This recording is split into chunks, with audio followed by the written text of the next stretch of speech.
If you've ever asked the universe for some kind of sign and got it clear as day, what was it and how did it go? I was walking. What would have been a 4-hour drive. And I was walking. I straight up begged for a car to stop and pick me up, and literally seconds later a woman stopped who was traveling all the way to where I was heading. Same town 4 hours away. What are those odds? Similar thing happened to me. A guy picked me up when I was hitchhiking and was going to drop me off at the train station so I could catch a coach to my hometown 4 hours away. As we were chatting we realized we were heading to the same town. He was a delivery driver doing drop-offs along the way. He offered for me to stay with him in the car. I helped him map out his deliveries and he bought me a pub feed and dropped me off outside my parents' place and came in for a cuppa and met them. I asked if I should bother sending a text to my abusive ex. My phone responded by discharging all of its electricity through the charger port and refusing to turn back on. Edit. I feel as though I should clarify this since there's been a bit of confusion. I'm a dude. The abuser was my ex-girlfriend. So, yeah, sadly that shit happens to guys too.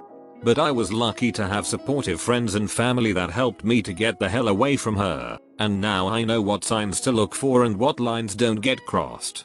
Actually just got out of the healthiest relationship of my life, and though I'm quite sad about it ending, at least I know now how to find a good person to be vulnerable with.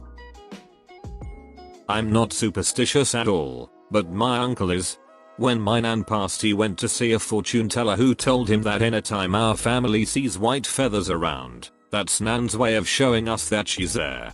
I thought it was a load of bullshit and forgot about it. A few years later I was at a music festival.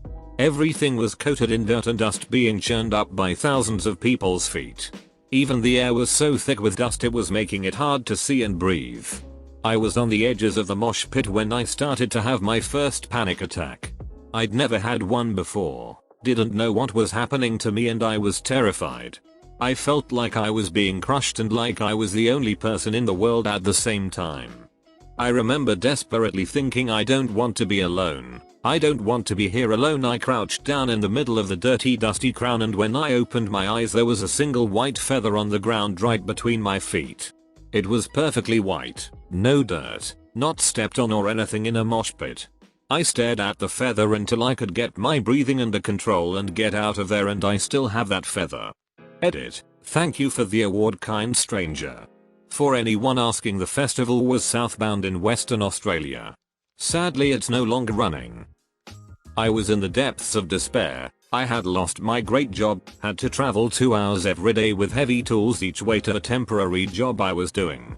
Sitting on the bus, thinking my world was over, and it all kind of got to me all at once and I began to tear up. Not wanting to bawl my eyes out in public, I held it in. So I asked for something, anything that could show me that life wasn't worthless. A lady I didn't see must have how bad I was, or maybe it was just coincidence, but just after I cried out in my head, I heard the words, "Everything is going to be okay." It saved my life. Edit. I had no idea that this would affect you all so much. Sometimes it might be dark and a small spark starts a fire. Sometimes you're the small spark. Be the change you want to see in the world. Thank you for the awards too. I can now give awards to others. Similar story. Stuck in a horrific job, eating myself to death at McDonald's. I was having a particularly shitty day and my boss had screamed at me and the other technicians over something that she, the boss, had fucked up. I must have been looking extra miserable because this little old lady comes in. She notices me sitting at a table alone and smiles. She simply says, "Hey, don't let him win." It cut to my core. How could she know my fight? It's like she saw right through my defenses and nailed my fucking situation. A little while later she was leaving with her food and she smiled again and said, "Have a nice day," and I smiled back and told her, "Thank you, you too." So that's been my mantra ever since, don't let him win. It's simple but it got me out of that shitty situation. All my life, whenever I went to the beach I had wanted to find an intact cent dollar. I had found lots of pieces, but never a whole one. When I was in my mid-30s, I went with a group of friends to the coast. I was walking alone along the beach in the moonlight close to midnight. I was feeling very sorry for myself in the dark, and really lonely, even though I was with my friends that weekend. I had just started thinking the thought, wouldn't it be a great sign right now to know that I'm loved if I finally found a sand dollar? I had barely formed the thought when I looked down, and right at my feet was an intact sand dollar.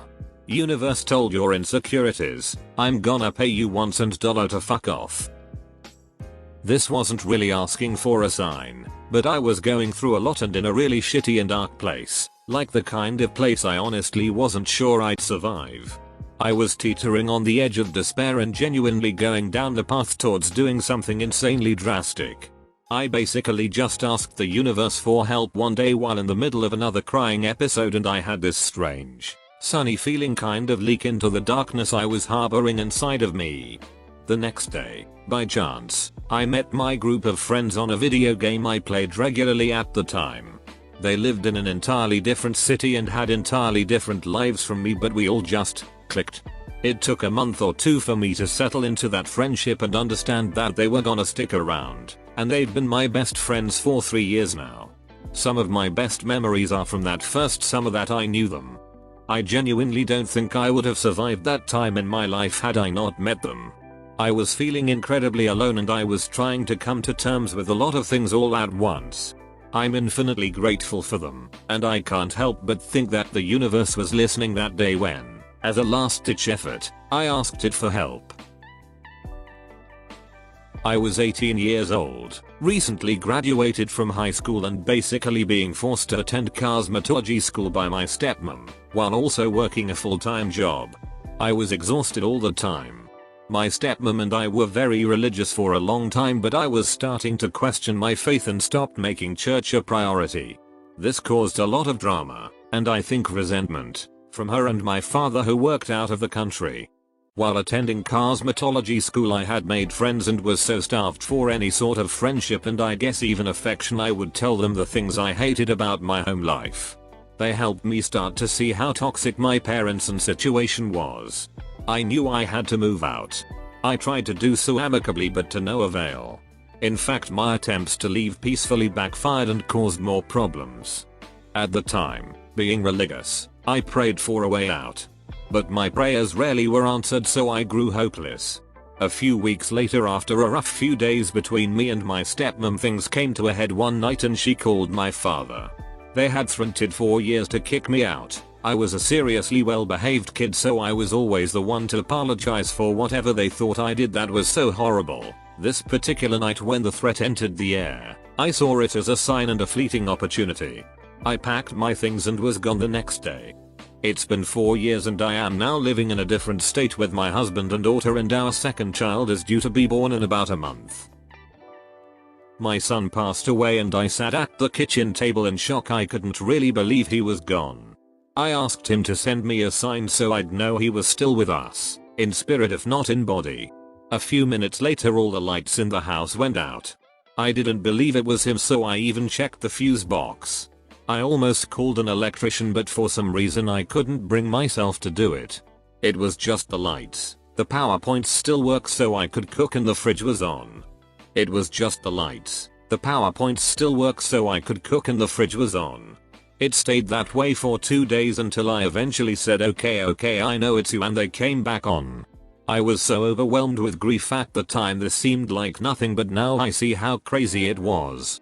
I get this might be hard for some people to believe, but I really don't care if anyone believes it or not. I just needed to know he was somewhere else besides in the ground, because he was only in his 20s and it just wasn't fair he was gone so young.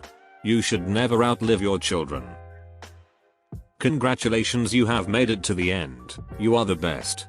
Don't forget to like and subscribe for more interesting videos like this.